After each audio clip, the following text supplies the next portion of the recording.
today is more than just a ceremonial gathering. It is a celebration of transformation, a recognition of growth, and reaffirmation of your capacity to serve. To the recognized class of 110-2025, allow me to extend my warmest congratulations. 3 months ago, you have entered the gates of RTC Capiz with uncertainty in your hearts, but with a desire to serve. Now, as you stand here, you look stronger, you look sharper, and committed than ever.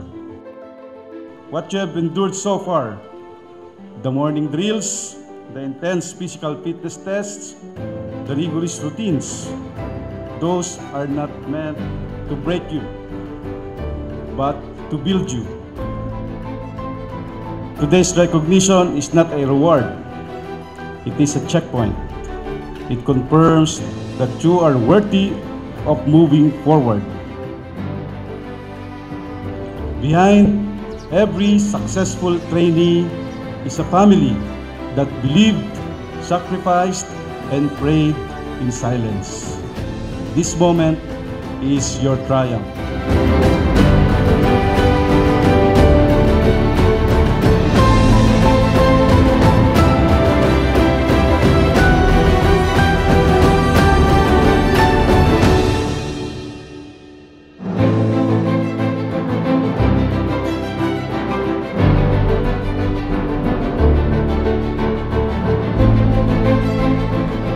Class 110-2025, Talas Basid, you have crossed the halfway mark. Now, finish the race. Rise to the challenge and become the Coast Guardians that our country needs. Mabuhay ang Philippine Coast Guard, mabuhay ang bagong Pilipinas. Again, maraming salamat po at magandang araw sa ating